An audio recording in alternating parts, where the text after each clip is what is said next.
of the process. They look to ensure that they have garnered at least 2 million or so to speak. Well, the number has gone down. They had guaranteed themselves that they're going to get a 4 million mark, but all the same, well, surpasses the threshold. That is the constitutional threshold, and this then will proceed to the IBC for verification. So indeed, it's a conversation that is worth having this morning, even as we also have individuals that continue to counter the same.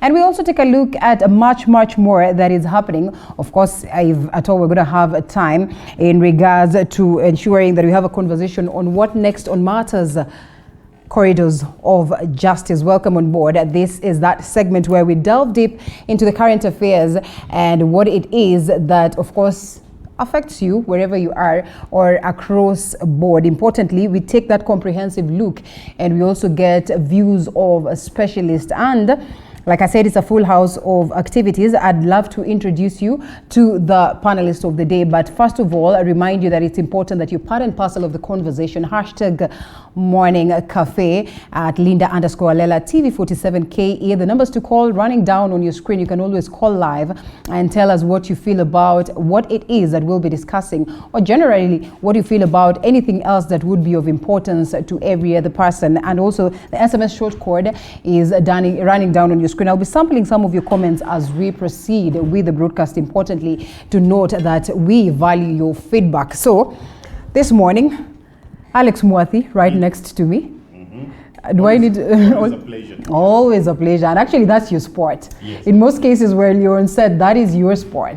It's an automatic sport. Yes. And yes, Daniel Orogo, good morning. Good morning. Good to have you. Pleasure Kila to be mtu here this aseme morning. anafanya nini. Sasa sitasema hiyo, but full house of activities. Yes. At least I know you're an engineer, which you don't like mentioning. I'm a political analyst. Yes, political analyst. Unajua political analyst vile waligongwa last time ya elections. You don't want to categorize yourself there.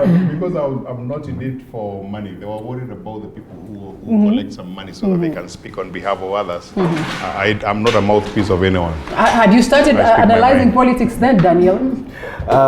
What year? 2017 when the president said, hey, yes, I was already. So you're amongst the number. I think that was an accusation by that time, the fear of unknown. Yes, so we've been here for some time. Right. And I'm still glad to be in the set this morning. Good to have you this morning. Gloria Orwoba. Good to have you. Good morning. Good morning to you. You're an analyst too? I'm an active Kenyan. Oh yes. Yes. Active on matters. Active. Right, that's a good thing. I mean, I think that has been the clarion call for the longest of time. You know, most of the time you'd find youths, taking a backseat, but at least the tone is changing, which is a good thing. Yeah. Philip Mwangali. Good morning and Happy New Year. Don't even start. Don't even start. We understand why we're saying Happy New Year. Everyone else is lost. Daniel could be understanding that, but all the you told me to avoid the topic. It's contentious. I'm glad to be here. Yes. Yes. We're supposed to say what to do. You're a political analyst too? I'm a lawyer and Yes. also leadership and governance consultant. Right, thank you so much and good to have you this morning. Looks like they need to seek your services in Nairobi in terms of leadership. Unfortunately, those who have the opportunity to listen to the wrong people when they actually decide to listen. Yeah. But once in a while when we speak, we hope that what we say and what we share goes to the right ears. Right, and I'm glad that sometimes we provide this platform where we can speak and give this advice. Whoever wants to pick it, let them pick it. If it works for us, even better. So Nairobi Governor Mike Sonko was briefly detained yesterday as the police fired tear gas canisters to disrupt a meeting that he was holding with members of the county assembly that is in support of the county boards. And this comes after a motion of impeachment of the governor that was tabled before the county assembly. That was on Thursday last week. And of course we have these details. We take a look at that particular story and then it will cue us to the conversation.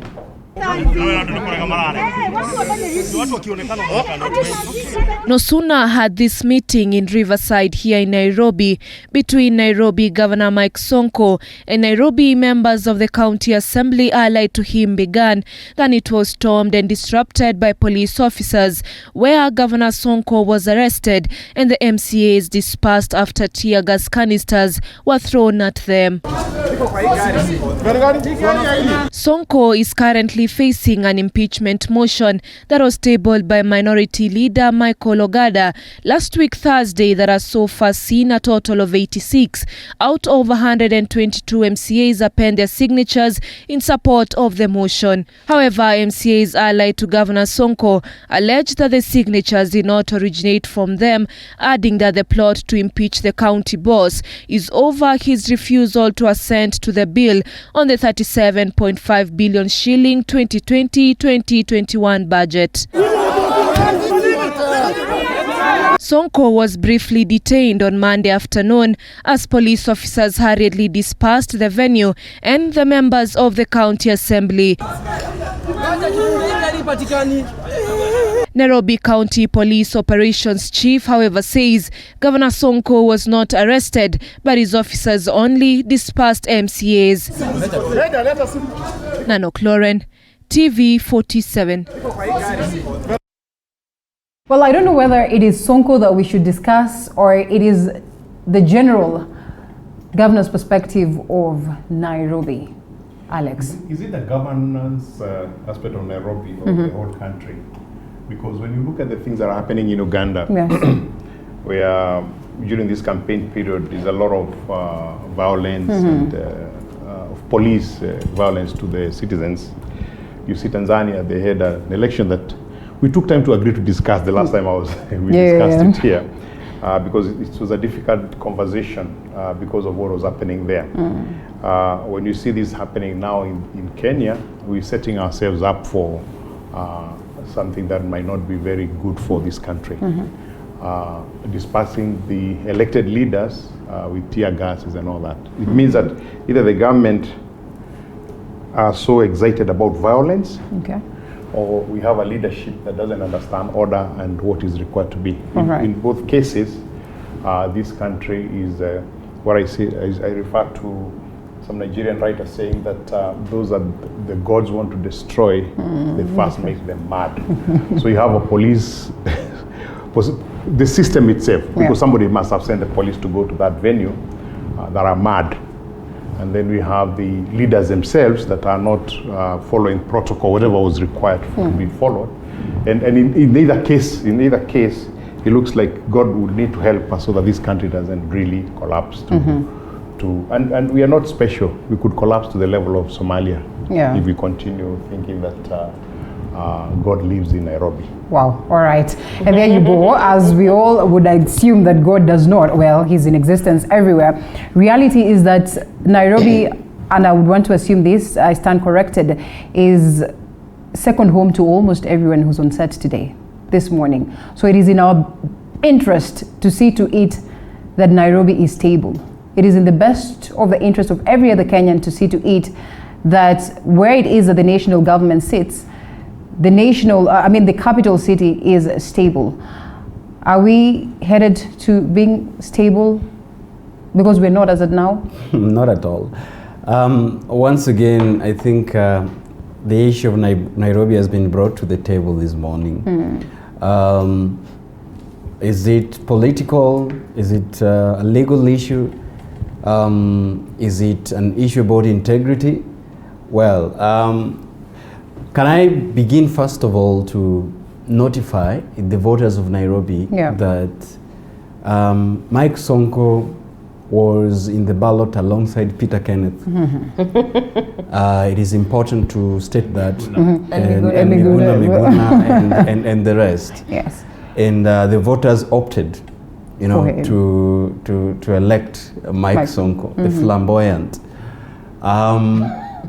So then we are told that in democracy, when you make certain choices, you should be ready for the consequences, really. To have the consequences. But to caution that, the law also provides that within the Constitution, leaders should be held accountable for service delivery, and that once in election, there is always a social contract you make with the electorates on the deliverables that you would actually, deliver once you're elected. Now, I have seen this from different lenses. One is that the political party, that is the Jubilee Party, had got problems during the nomination. You remember very well. And to the point where Sonko alluded to some very strong individuals within Jubilee trying to make sure that he's not nominated. And that was resolved. So we first of all moved to the voters' choices and to the political parties. Yeah. And then we moved to the IEBC. There was a very, very important clause in Chapter 6 of the Constitution that is on leadership and integrity. So when a candidate who has been, have been accused for one or two issues here and there and has fallen short of, leadership deficit, that means that IEBC would have assisted to see that process so that Nairobians do not end up with a leader like this. But that be said, fast forward where we are in Nairobi, like you have mentioned, besides being a second home, Nairobi is a capital city, is a hub to very many international installations. UN is here, two bodies of United Nations. The United Nations, yes. Okay, there's having a lot of international organizations and companies that have staged their headquarters in Nairobi. Yeah.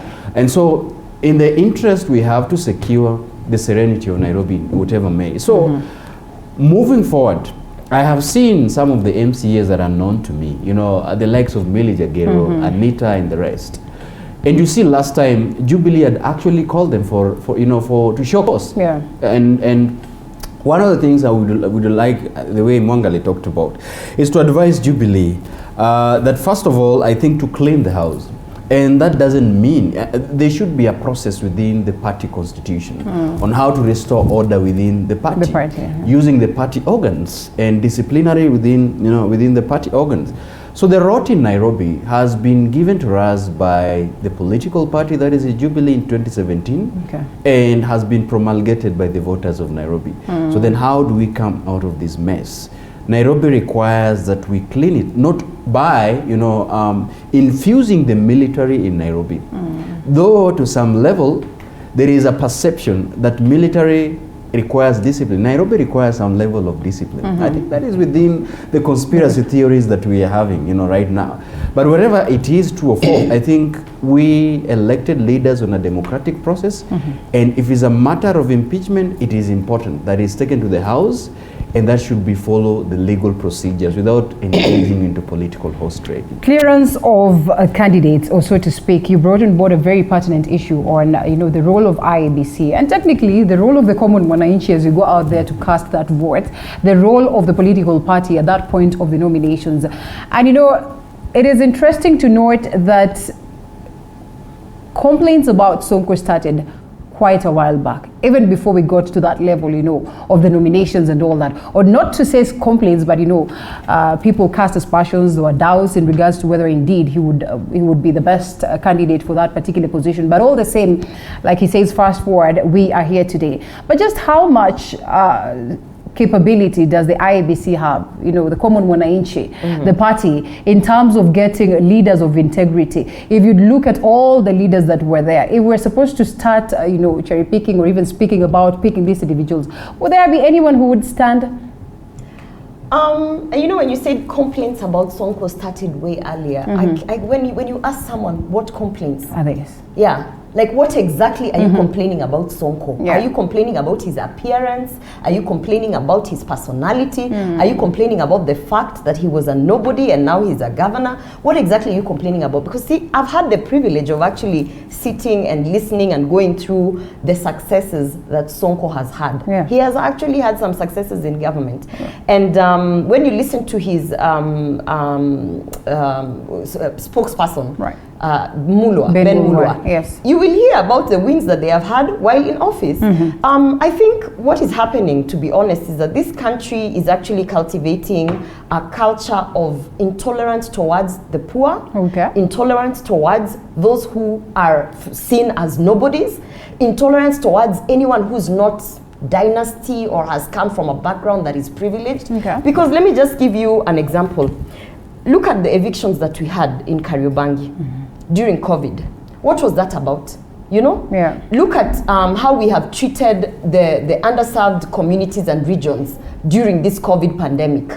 Look at how, when we are talking about empowering the youth or those people who are poor, what do? We come up with programs like Kazi Mtaani. Not only do we give them that 500 shillings, we go a step further and we ensure that we are even stealing from that 500 shillings. Yeah. You understand? Look at how we when we talk about a governor, an elected governor, who, by the way, got how many votes did Sonko get? 1.1 billion. Imagine, huh? Look at how we speak about him. You know, you speak about Sonko and you think, is it because he represents that hustler? He represents that nobody. Does he? Yes, he does. All And right. I think he does, no doubt about that. And there's been allegations about, you know, his background. He never went to school. So what? He never went to school. You know. So what? He doesn't represent. He doesn't look like Orengo. So what? He doesn't look like Anyang' Nyong'o. So what? He doesn't come from a family where he was privileged enough to be born with a silver spoon. The bottom line is, to me, and this is what I choose to pick out of this situation. To me, Sonko represents that hustler who actually had a background that we are 50 million Kenyans, and 75% of those 50 million Kenyans are youth, which means you're talking about 38 million Kenyans. From the 38 million Kenyans, when you look at those who are in the underserved regions of poor, you're talking about another 20 million.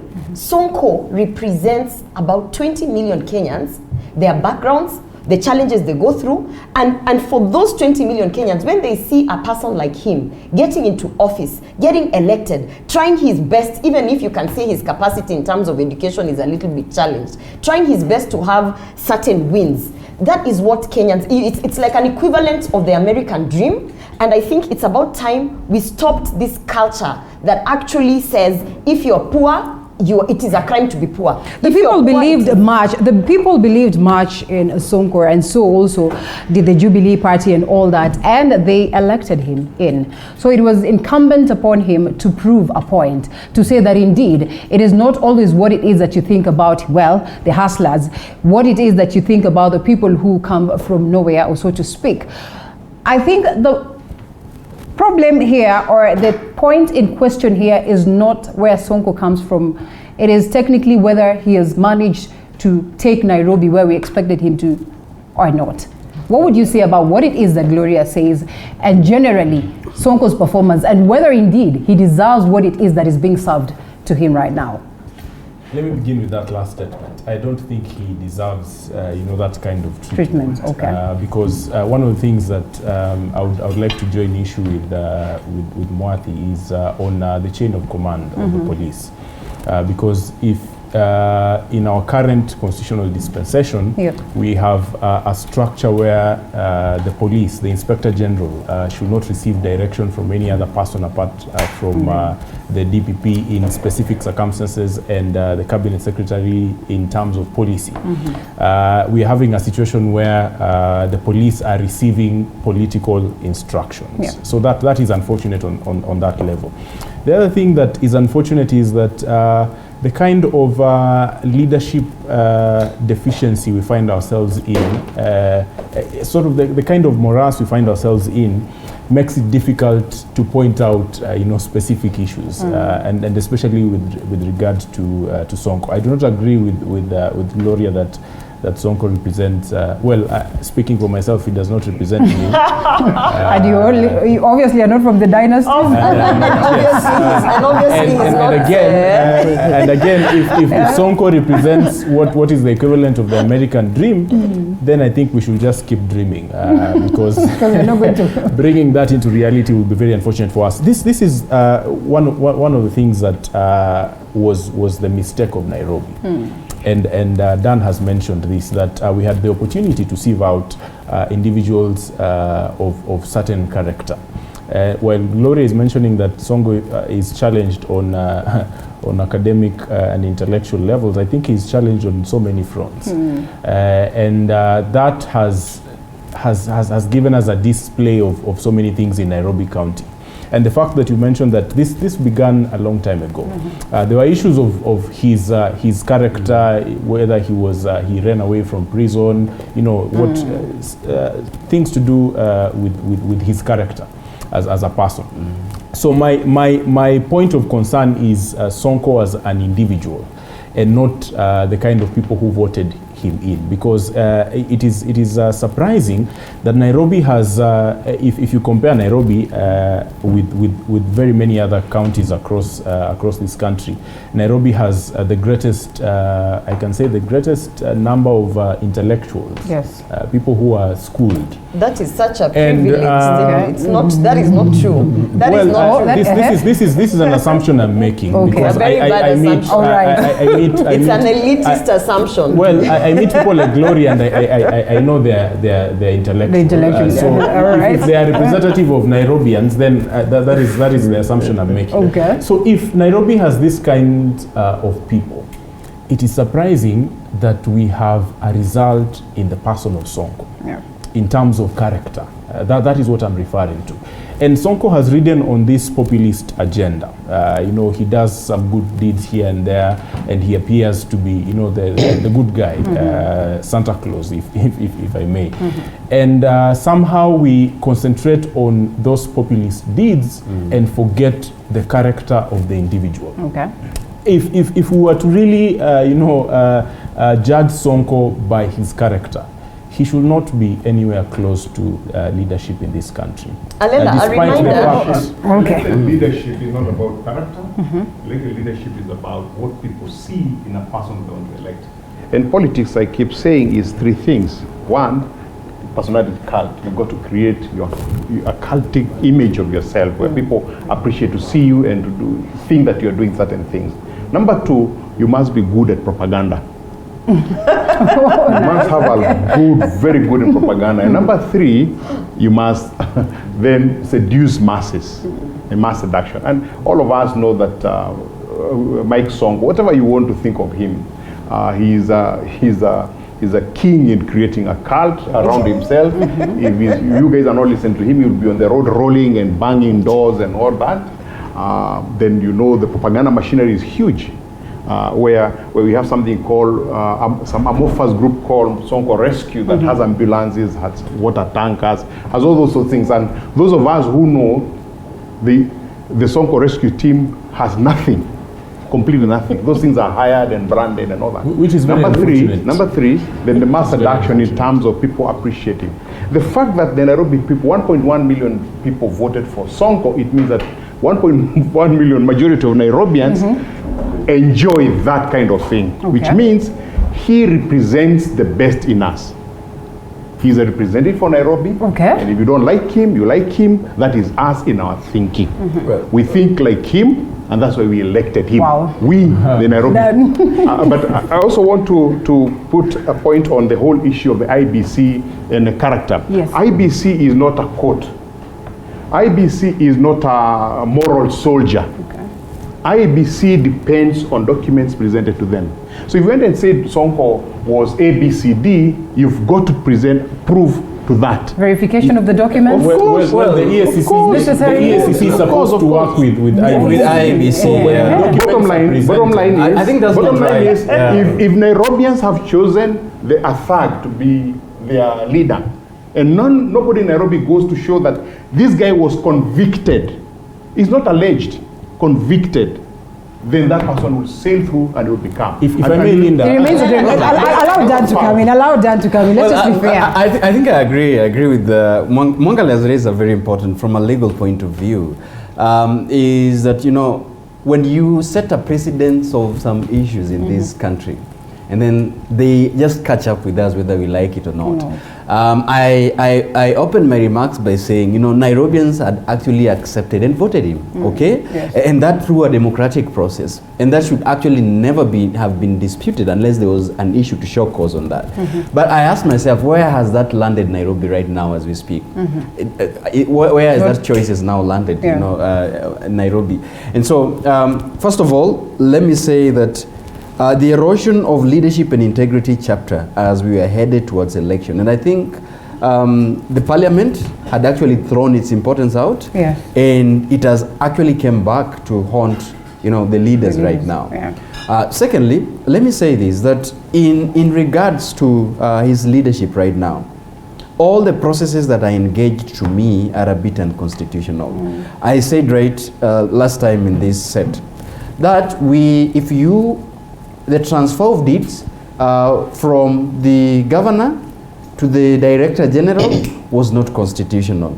And especially right now that there's the very important functions were taken away from him. Yes. You know, very, very key dockets like health, you know, water and all these, transport and infrastructure, very key. So the moment you take that out of the hands of a county governor, then definitely... Who signed to that? Let's just not make it sound like it was in consent. If he was in consent, which of course is in a point of contest right now. He said why he did that. What environment he was.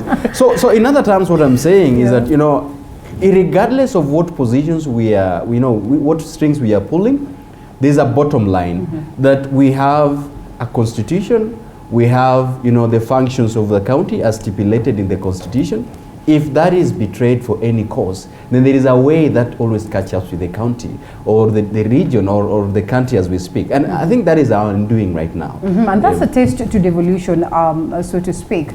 This tells us whether indeed we are on the right trajectory or not in terms of, you know, realizing the gains of devolution at large. And it's going to serve as a mirror to what it is that is likely to happen in other different counties. Just how best are we able to deal with this? So at least when such arises again, then we'll have been wiser or wise enough to deal with the same. I wanted to bring a different perspective because I've had some statements being said here by my colleagues about Nairobi having the brightest people, about Nairobi... I didn't say the brightest. Oh, okay, the most intellectual people or whatever words used. About Nairobi being the special place and we cannot let it be run by a person who hasn't gone to school, blah, blah, blah. You know, this elitist thinking that Nairobi is heaven and Nairobi is everything.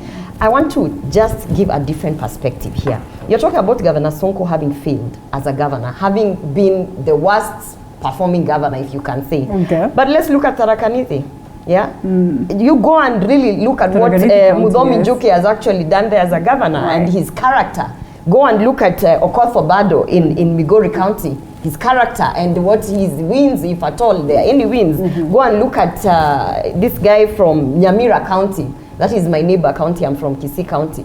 Go and look at his wins, if at all. Go to my own county where we have a former PS, Governor Ongwaya, who had been a PS forever, who had been a government official for almost 20 years, who had even served in public service reforms. And then when he went and became governor of Kisii, he did nothing. We still don't have an airport. We still don't have medical facilities at level 4. You understand? Yes. So when you're coming to single out Sonko and say Sonko has failed, and Sonko has this character, and Sonko wears this, and he does this. Emmanuel is watching and he's saying, the statistics show that these governors have performed bad, but Sonko is worse. No, let them and show also me. because we are talking about Nairobi. Let them show me statistics that say he has performed worse because the hospitals in Nairobi are like this, and those of Kisii County are like this, or the access to justice or whatever. You understand? So if statistics are there, you would actually... Here the rankings are there. But here's my thing.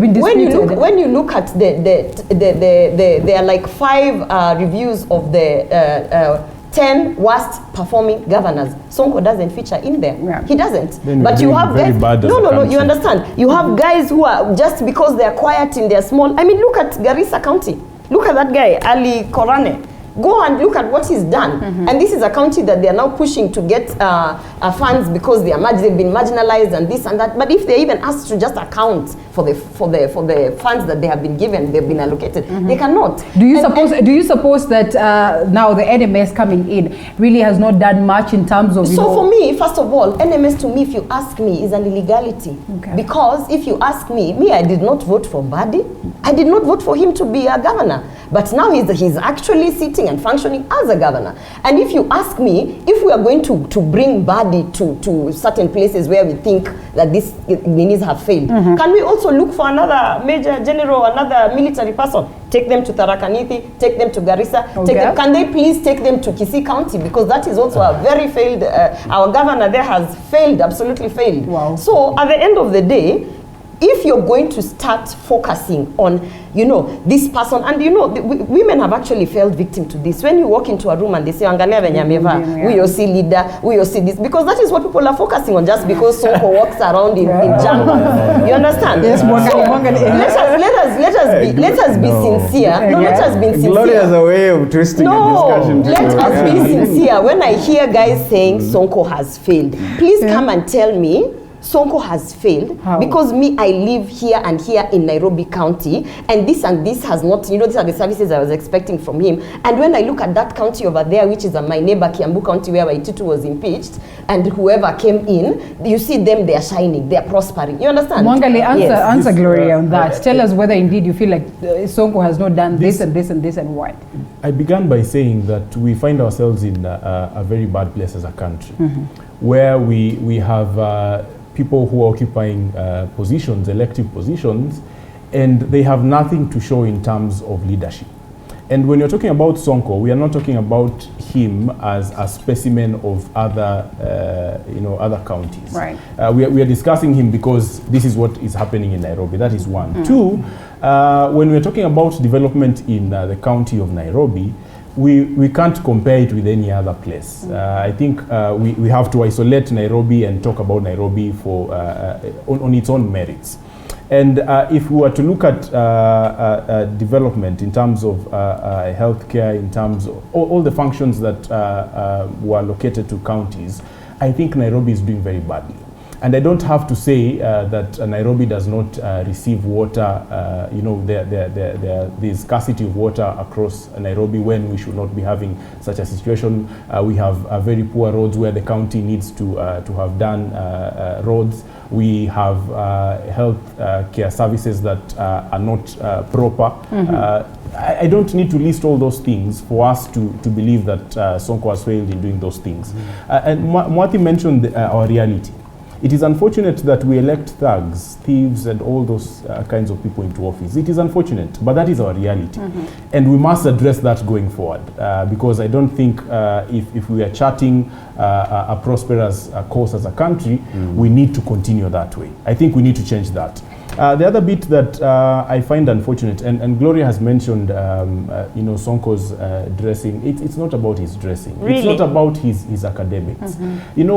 History is littered with people who never went to school, but they did exploits. They held themselves out as principled people, as people who actually changed the course of history. Right. So it's not about he's going to school or not. It's not about how he dresses. It is not even about his flamboyance. For me, I have mentioned and I insist, it is about his character. And it's not just about Sonko.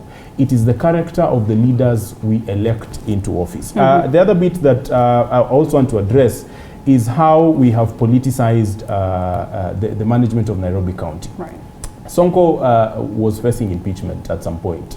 He was saved by the president and the Jubilee Party, which was very unfortunate that you had the executive meddling into the affairs of the county.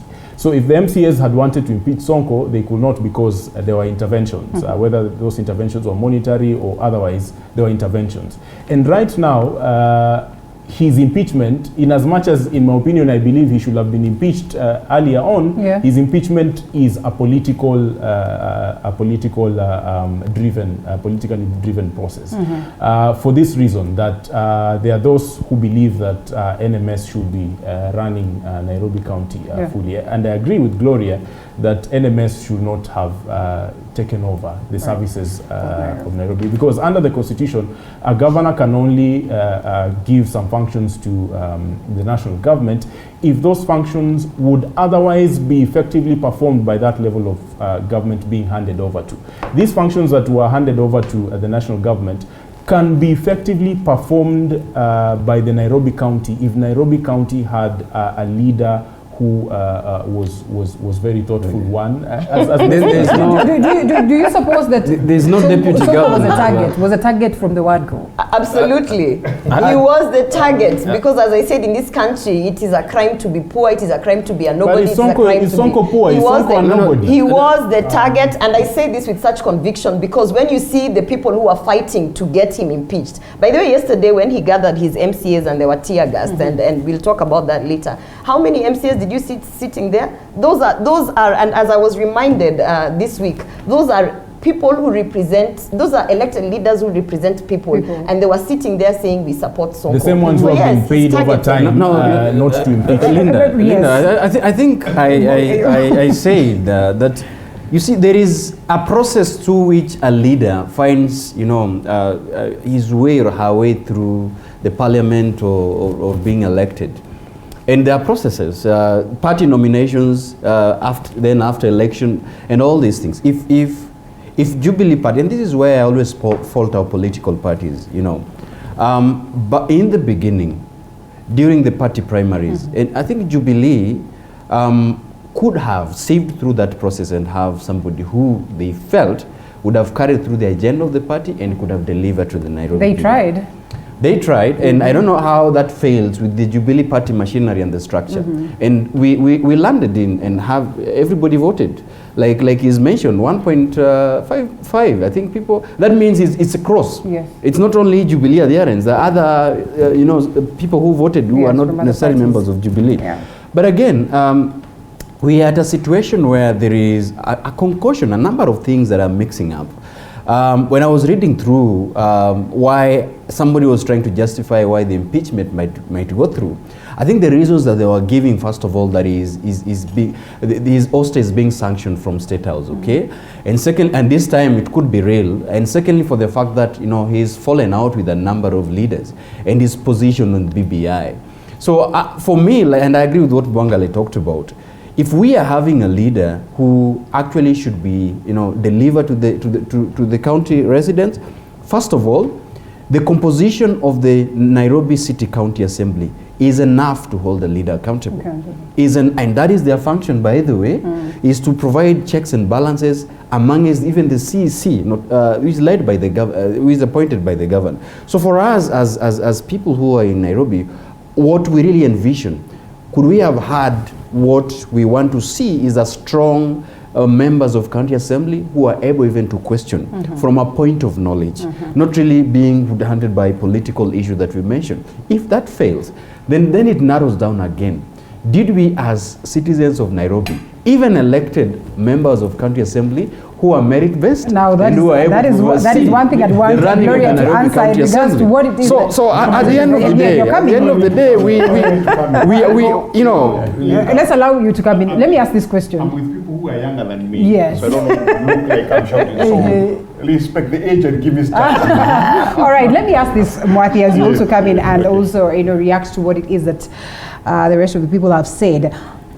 You've been here long enough to acknowledge that indeed there's some level of cartelism that is in existence, not just in Nairobi, but across the country. Yes. And during that time when Kidero was exiting the stage and, was passing the mantle to Sonko, he laughed and said, it's not as easy as you think.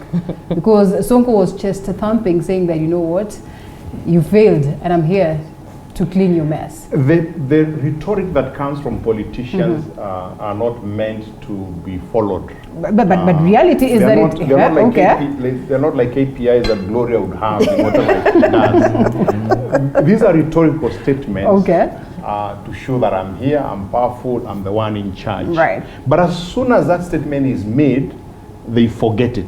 All politicians, they forget. Because I told you their purpose is to seduce you to come home, to seduce you to vote for them. Once you vote for them, you're on your own, and they're on your own.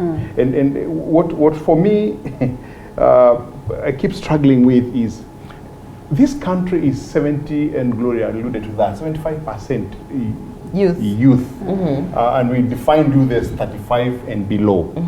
And look at who is leading this country all through. And the youth that have come forward, you are Kina Sonkos, because you can consider them in the category of youth. The youthful leaders. People that represent the people on the ground. Right. Because you can't be elected unless you represent aspirations and the thinking of the people that are electing you. And if Nairobi be an elitist where we have the highest intellectuals, then being an intellectual means zero, nothing. Means nothing. Because what we do is to come on TV sets, on radios, on columns in newspapers, and write articles about what should happen. And none wants to go there and do it. And if no one goes and do it, then everybody, that is people that see as representing themselves, will be going forward. Because that's the aspiration of the Nairobi people. You must remember that almost 70% of the Nairobi population stays in the slum areas. Yeah. Their needs for everything are very minimal. They're still struggling with the basic needs as Maslow's defined them, you know, food, shelter, and clothing. And because those are the things they're struggling with, if there's anybody who looks like they can provide that, they will follow him. It's up to the group of the young people that now are intellectual, in quotes, to show them the way, that there's a different way. By them being more morally upright, being able to run. If you talk about cartels, it used to be in government. It went to the so-called municipal government, and then after that, it went to the county governments. Today, the cartels are even in private companies. Okay. The young people that are getting employed want to get as quickly as possible to the same level as Sonko, so that they can be able to drive the big cars, live in the bigger houses, and you look at the whole fabric is splitting. There has to be a few that will stand out and want to change the direction this country goes. We can sit here and talk about Sonko, and there is nothing about the impeachment whole thing is a political thing. Mwangali, it's not. Will he survive political. This time around? It is. It's political 100%. He was saved for political expedience so that NMS could be established. Now the NMS is established, and they're demanding 37.5 billion from Sonko. Exactly. And Sonko have refused to sign that bill, Yes. so he must be kicked out so that the NMS can get that money. Why are they fighting for that money? It's not to build roads. No. It's so that they can have something to eat. Okay. Today, guys, we talk about Sonko and we shout to top of our heads. Do you know the shilling has depreciated from 105 to 115 yesterday? Yes. Is the people who are in economists are predicting that by the end of this month, the shilling will be at 120. Let me tell you what that means. It means that the cost of goods will go up by 20%. Immediately. I know a lot of companies have sent the letters to their customers today, indicating that there is an increase of at least 10 to 20% in the price of goods. Wait until the energy regulatory nonsense comes on the 14th. They will increase fuel by 5-6 shillings. Which means, as Kenyans, we are looking at an inflation rate that will hit 10%. Who is instigating this? IMF. Because we borrowed and borrowed until we have reached a point where they are back to control us. Right. Those of us who are slightly older, we know what happened in structural adjustment program of 1990. The shilling fell from 25 to 65 in a week. The inflation rate went almost 10% within a week. So that means you bought a loaf of bread for 2 shillings, you bought it for 15 shillings the following week. That's where we are going. And we are seated here talking about this guy who is happy, flamboyantly running around, not doing anything. His boss is talking about BBI in the midst of a pandemic. All right. And No, as you come with that, Gloria, also address this aspect of the members of county assembly, because technically they should be running the show right now. They should be in charge in Nairobi right now. My colleague has painted a picture of doom and gloom and no hope, but I would like to bring some hope to this panel this morning. Oh yeah? There is hope here. Right? There is hope. From the 75% youth. Hope is like so. No. We have to be a bit optimistic. From the 75% the population of this country, we actually, I can speak with conviction that we have youth who are coming up and who are actually going to run in the next elections. And we're in those spaces trying to empower them in terms of sensitizing them on electoral laws, what to do, how to get in, whether it is through propaganda, as he says, or whatever, because the point is to get them in. Okay. So there is hope. And I might just be one of those people. So I mean, don't despair. We're crossing fingers for that. We're crossing fingers for that. Now, I'm glad that he brought in the aspect of, we are sitting here discussing a personality, discussing the character of a person who got elected, that we elected. While, as you can see, our economy is really just, you know, we are tanking. We are really going into the lowest of lowest places that we have ever been. And the fact that the focus at the moment is not only is it politics, but now there's this new thing that has been pushed down the throats of Kenyans called the Building Bridges Initiative. And actually, earlier this week, I was very upset when I had someone tell me that, you know, it's not a matter of when or how. It is, BBI is going and you get on board and whatever, come out a vote no and whatever. And the other thing that really upsets me was the fact that finally, they came out to the open to state that this is actually a government-funded, taxpayers have actually paid for this initiative. Because, you know, Linda, we every other time we've had these discussions, and I've had guys who represent the government or whatever, I always asked, who is paying for this initiative? You know, who is actually putting money in an initiative that is pushing for a referendum during a time like now, when we are not only talking about our economy, you know, tanking, but we have the pandemic. You know, so for me, I want to truly believe that Kenyans are in that space where we are bright enough, and especially the youth, we understand that all of these things is just politics, personal interests, dynasties trying to ensure that they stay in power. And even as we are being pushed and forced into this Building Bridges Initiative, reggae or train or whatever, we are actually understanding that, fine, we might not have the power to stop this, but you know what? We are not going to engage in it. Hold We're it right there, Gloria. to push further to see our funds being depleted in a referendum. And even if you take us to that referendum, remember, I keep saying this, in 2017 election, where ODM said every time we do voter sensitization and we push the voters to go and vote, we have realized we are actually aiding those people who are stealing those votes. Okay. So they did what? They withdrew. So I keep saying, you might push us to that referendum, but you know, I mean, let's, in fact, let the youth wake up and decide we are going to withdraw. Let's see who's going to go and vote or not. Well, you just brought us to that subject of BBI, but first, we are not going to run away from this question. And if you are, then I'll assume you've pushed it to, or you've passed it, yes, to. No, I'll shoot it to Philip. Allow Philip. Briefly. You brought it up, actually. All right. The question was mine. Philip, do you want to allow him to answer that? I can respond then. All right, and this aspect also of what Gloria brings on board on youth leadership, you know, that is probably likely to offer alternative or transform the country for that matter.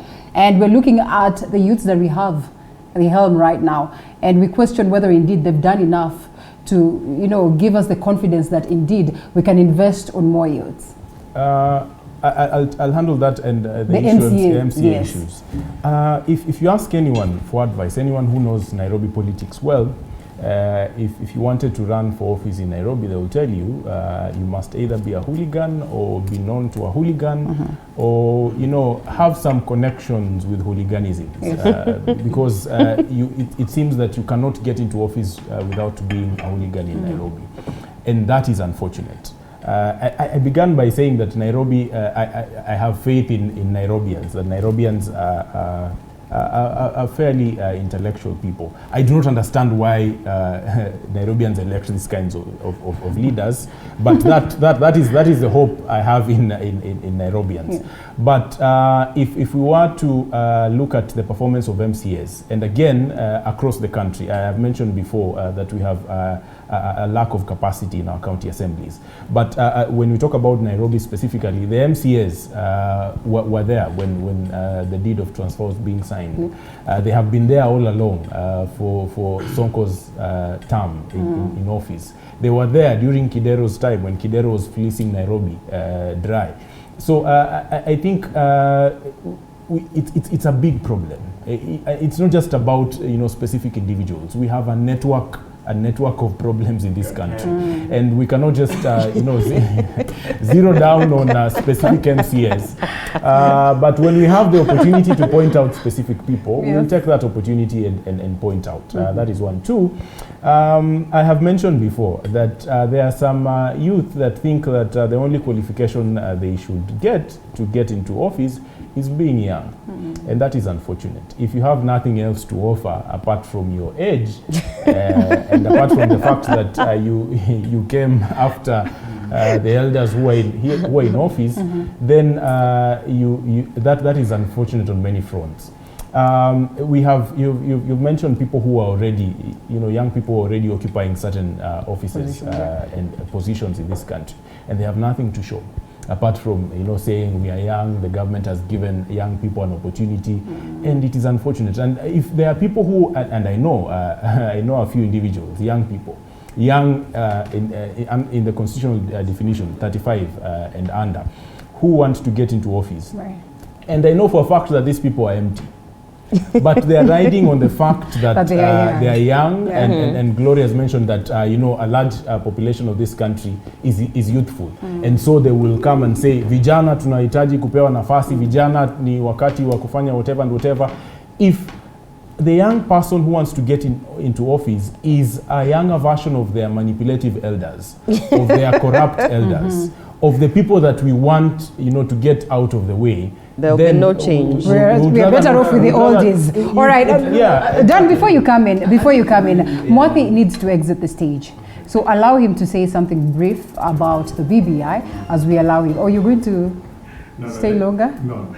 Let me mention this, that let's not disabuse ourselves from the question you asked, because this is being asked all the times. What the young ones who have been appointed or have been elected, what have they done? And that becomes a question of evaluating whether we need more young people in government. And I think that's being used to manipulate the young people in this country. This country belongs to the young, and the future belongs to them. Yes. And guys, if you don't take it, nobody's going to give you. Okay. That's why we will always create stories to make sure that you look like non-performers, you look like you're not, of course. Okay. Amen to that. Amen to that. We'll deride you. Why do I feel like you should stay longer so we can challenge what it is? Deride you so that you feel inadequate. Yeah. Please move forward with the zeal that is required. Leadership is taken, is never given. BBI? Yeah. BBI. 30 seconds. Oh, BBI. Yeah, 30 seconds. In the midst of the pandemic. I'm saying it's a nonsensical thing again and should not be followed whatsoever. I'm so happy that I'm seeing a lot of videos coming across where people are being pushed to go and sign and they're actually refusing to go and sign. So you remember a member of parliament told us that on the first day they'll get 4 million votes. I'm so happy 1 week after they have only collected 1.5 million, which means Kenyans are not interested. So they're not interested. Why do you want a change of why do you want to have a change of constitution when we have not implemented the one that we have? Okay. Number two, the whole aspect that Kibwana took to Supreme Court yesterday. How do you give us a document that we say yes or no to 78 amendments? Am I right, Mwangale? There are 78 amendments. Are we crazy? All right. Okay, well, thank you so much. We're coming back. So Daniel, don't worry. We're coming back with you. Alex Mwathi, it was good having you. We have to release Alex for a moment because he's rushing somewhere, but all the same, we're grateful. After this break, we come with more. Later on, we'll be going to a different conversation altogether on matters of relationships at work, or not necessarily relationships, but actually good relationships or relationship between the employer and employee. That aside, we're still pondering some more on the events of the day on matters Nairobi governance, and importantly, we now cross over to the aspect of the BBI. Still on board is Daniel Orogo, who's seated right next to me. We still have Gloria Orwoba, thank you so much, and we also have Philip Mwangale. Before we delve into matters BBI, you had something to say about the youthful leadership and the MCAs.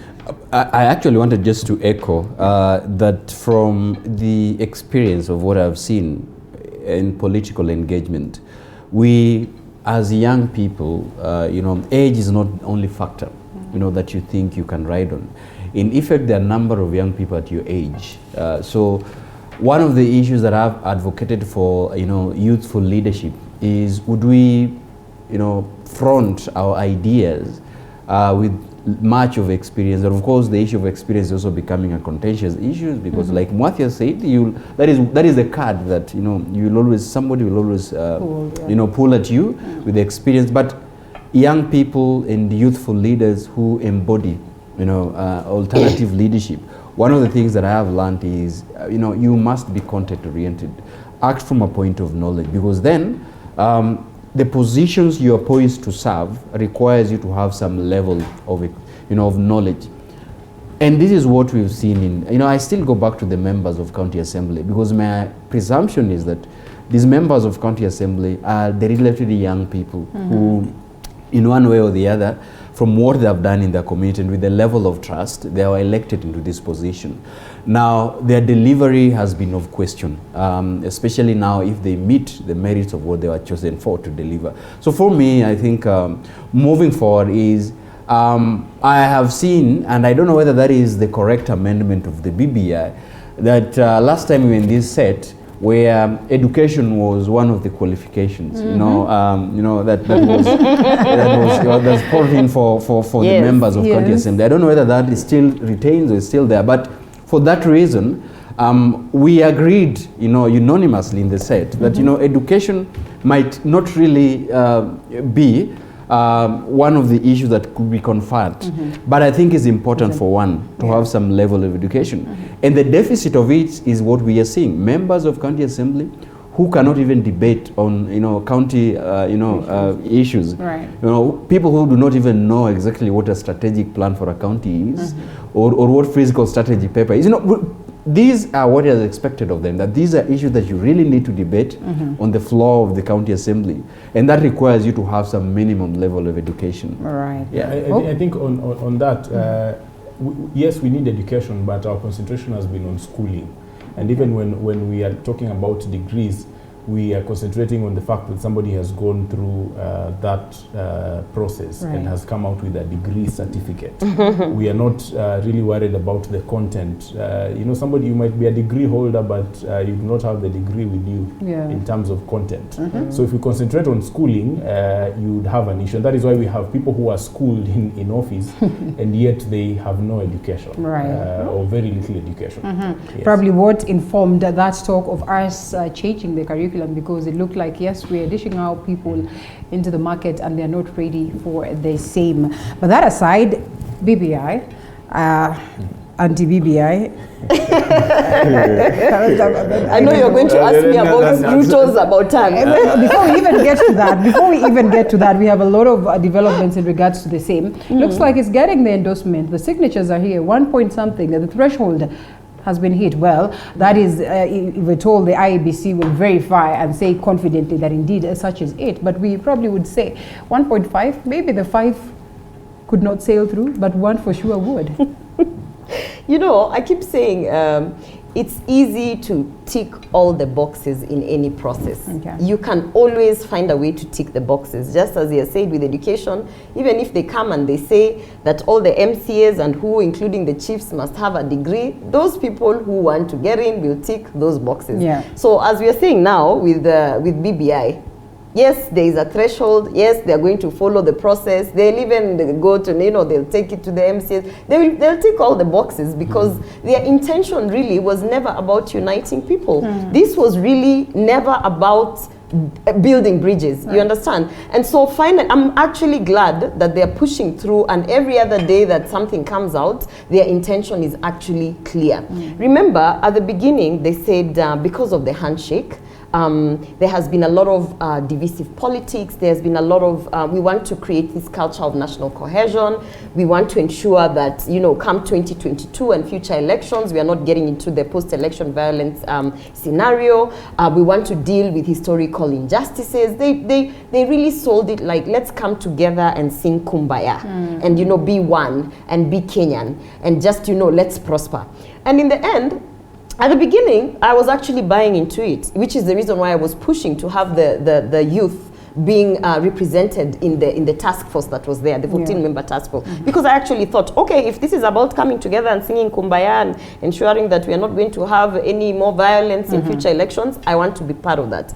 But eventually, we came to realize that the Building Bridges initiative was really about political personal interests, was about career development for those who have expired on the shelves, right, like Musalia Mudavadi and the likes. It was about ensuring that as much as we are going to take we are no longer president and we are retiring, we can go back in as a member of parliament and try and sit in and become a prime minister or whatever. So such has also been looked at as a revival, you know, a way of reviving careers of the likes of Martha Karua. And so when, you can talk, yes, absolutely. But Martha Karua is not in a government. She's not. And it's called out she's not the current president of this country. Okay. And by the way, she's not even a member of parliament. Okay. She's nothing. You understand? So you might try to stretch that narrative to say, oh, even Martha Karua, who's now and whoever. But really, this was not about Martha Karua. We know very well this was about those who are in office now trying to extend their term.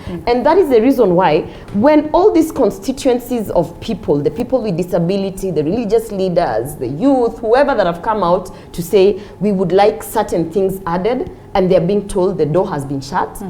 You know, it's because it was never about you. It was never about building your bridges. Okay. And by the way, I just want to point out that if indeed we were spending taxpayers' money and we were saying the process is going to be transparent and we are going to ensure that we have a 14-member task force that was, people are even alleging that, you know, Ruto was part of it. He picked 3 people and this one's picked and everyone was a part of it. When that task force went home and they expired and they were no longer part of editing or doing anything, they came back. They still these initiators of these drivers were still able to edit and amend that document without the task force. So what indeed they were telling us is that task force that spent so much money was never really needed. Okay, well, coming to you, Mwangali, and you know, so to speak, very many people. It's me. Mwangali just spoken. Mwangali just the first person who spoke after the break. I was buttressing your point. He's just spoken. But you just, we came from break and you started talking and then... It's because he wants to jump into that task force. Can we allow him to jump in? Jump in. Not really on the task force. I think at this level is that I see the BBI from the good, the bad, and the ugly. For me, like we really need to be consistent and say that, you know, the good is that there is a need for constitutional amendment. That we agree. After 10 years, there should be a way in which we look into our constitution and try to, you know, to amend some chapters of it. The bad is for the fact that, you know, who is in the constitutional discourse. What interests are at play, and we are now having the ugly in that the political class have hijacked the process. You know, I was very taken aback when now the steering committee has been given to the politicians. Junet Mohammed and Dennis Waweru now at the helm of you know of fronting the building bridges initiative. So then, where have we lost the technical committee? Where then is there space right now as we speak? But now, I think it cuts through the age. As an individual and as an active Kenyan, the way Gloria is, I am very interested to know if for the voices that are fronting, who is championing for these voices? For the voices that are in the opposition, who is the figure? Politically, others are saying that, you know, the no campaign is headless minus William Ruto. And you see, I said here that we don't need a contested referendum. We were being pushed to have a contested referendum. And one of the members of parliament who even didn't mind to be ashamed, Simbarati said that, you know, in a contest like this, it's like a football match, that, you know, if you do not have an opponent. So it exactly brought to fore that indeed, you know, we were being pushed and the political class was boxing a nation to be having a contested and a hotly heated referendum where that would be pulled toward an extreme direction. And that, you know, the consequences of that Kenyans would not really have an objective discourse.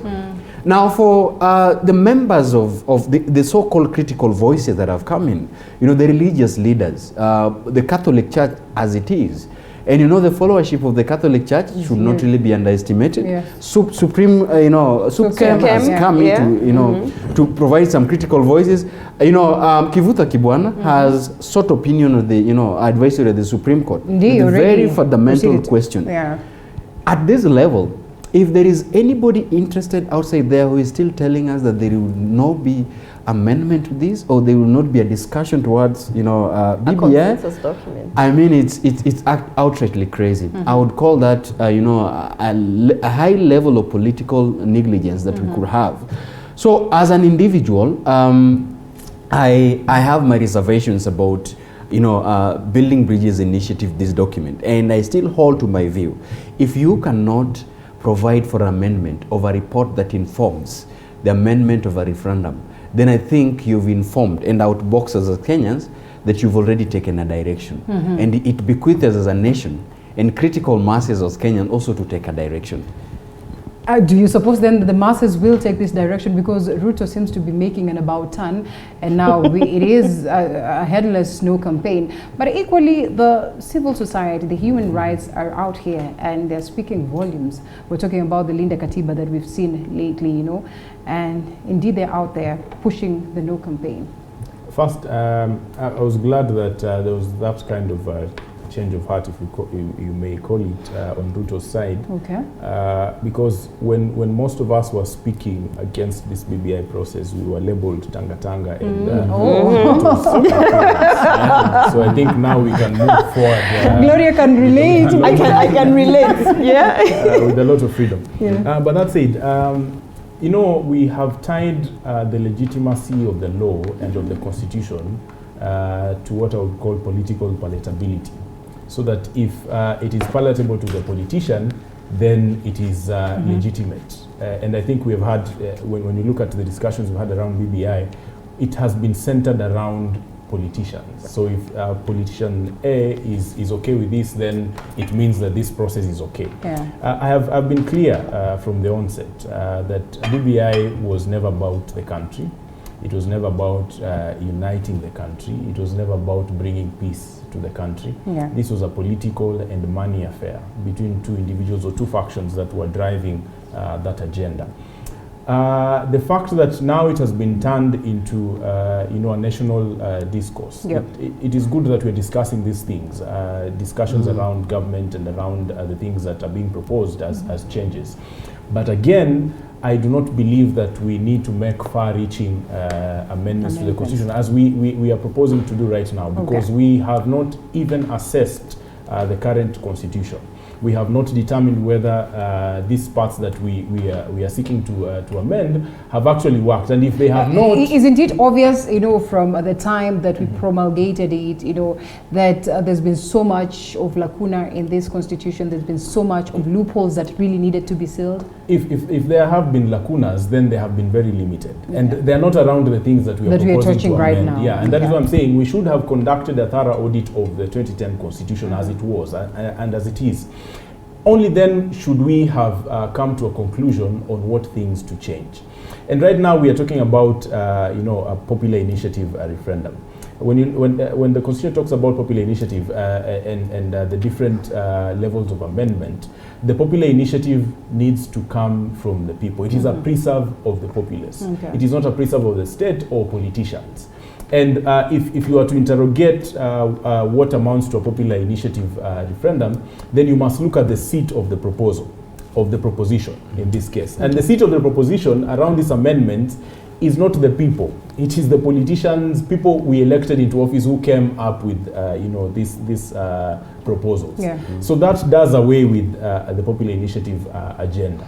It's just that we have now camouflaged this exercise to appear as though now it is coming from people. You look at the people who are penning their signatures. They actually, most of them don't know what they are doing. Yeah. They don't know what they are, affixing their signatures to. It is unfortunate as that. And we have merged our political environment to a very serious affair, an amendment of the constitution. And I had President Uhuru the other day saying, constitutions are dynamic, they should be dynamic. They should be dynamic. But constitutions have a sense of permanence to them. You don't see countries amending constitutions every 5 years, as the president was suggesting, that if 5 years from now, some people come into office and they determine that this does not work for them, then they change it. That means that we do not pay the utmost fidelity to the law and to the constitution as we ought to, which is unfortunate. So we might amend all we want, and they might collect, for me it was not even a question of when they would connect the signatures, because they would have even done that within a day, whether it was real signatures or whatever kind of signatures they would have. We might go through this whole process, and the people might, and again, I am hopeful, because I've seen people rejecting this proposal, because increasingly Kenyans are awakening to reality and to the folly and mischief of politicians. So I have hope in that. But in any case, the politicians have their way. I want to assure Kenyans, and this is part of my civic engagement, that if we go ahead with these proposals, then 10 years down the line we'll be crying. And we probably want to adjust again, or amend again. Allow Gloria to come in, Dan, as we get to, we're almost winding up. And Gloria, your question comes. The DP, evidently we cannot be talking BBI and fail to speak about the BBI, and I mean about the DP, unfortunately, so to speak. I'm very curious why this is always addressed to me. Because you asked for it, right from the word go, you asked for it, and I'm directing it right. I mean, it's probably what it is that Mwangale spoke about, that yes, you've been labeled There's some sort of Tanga Brigade. Yes, how does this reflect to the politics of 2022? And do you foresee a scenario where the DP will work with the likes of Raila based on what we see in terms of the tweets that he makes, his official communication platform? First of all, when I read the newspapers and I see people talking about DP is about TAN, I'm like, that is the first misconception. It wasn't about TAN. It's not an about TAN. Yeah. Because remember, he never really opposed it. He never really endorsed it from the beginning. He never really you can't come to national TV and state William Ruto's position on the Building Bridges initiative. He has managed somehow to just be in the gray areas. I don't know why that is so. Moment for a moment. No, Kalonzo is Kalonzo is a watermelon, because he says no and then he says and yes the DP and then not, he says no. No, the DP has not just an outright. He's just been in a gray area. How do you No. He's just been in a gray area. About DP's position. She does not speak for. I'm a youth policy analyst. Right now, the politician that has been appealing to the youth and that has been engaging with the youth is William Ruto. So I have been analyzing his steps, his movements, his positions, and that is why I am saying he has never really, from the get-go, opposed it, and he has never endorsed it, and he has managed somehow through his communication to be on the gray area. And like Kalonzo, who today will say yes, and tomorrow will say no. Now that is a watermelon. So I don't put them in the same caliber. Now I don't think it's an about TAN, because remember at Bomas, and I can speak this authoritatively because I was there. At Bomas, he actually stood and he questioned IEBC and the issue of the commissioners having been picked by the two leading parties. And he questioned also the executive interfering in also that process of picking the commissioners. And that was addressed because the BBI 2.3, or is it BBI 3, has actually come out, and we no longer have the two leading parties picking the commissioners. He also addressed the issue on the independence of the judiciary, the question of the ombudsman, and then he also questioned the National Police Service, the independence of that. So there are issues that he brought about. There was he even stood and spoke about, why are you taking women to a Senate that has actually been does not have is no longer powerful. And we've seen those issues very quickly being edited in BBI 3. So if he did not come out to say that these certain issues that I addressed There would not have been. You know, have been talked about and they've been changed. I would literally have said, I would have felt so bad because I'm actually at the point where I'm thinking, maybe this is the candidate I'll vote for. If he never came out to say, because then I would think he's just like any other politician out there, just pushing whatever agenda. Because if you come out, Linda, and say, TV47 doesn't allow me to do ABC, then they allow you to do ABC. I mean, honestly, you have to come out and acknowledge that at least there has been an attempt of pushing to that consensus document that he was pushing for. So I don't see it as an about turn. Although I'll tell you, you asked me whether in the future we are seeing whether Raila Odinga, William Ruto is going to work with Raila Odinga. This is what I foresee. Based on the Hustler Nation movement and the popularity that it has gained, and you know, the fact that people even never thought that in 2020 a person, a Kalenjin, a person like William Ruto would actually penetrate Mt.Kenya. Based on the dynamics of what has happened, I can tell you, Raila Odinga is not a fool. Raila Odinga has to be in a winning team. So Raila Odinga will never support a candidate or a position that is not going to be in power. So he is starting to understand that William Ruto is going to be in power. And he's starting to understand. Are you trying to let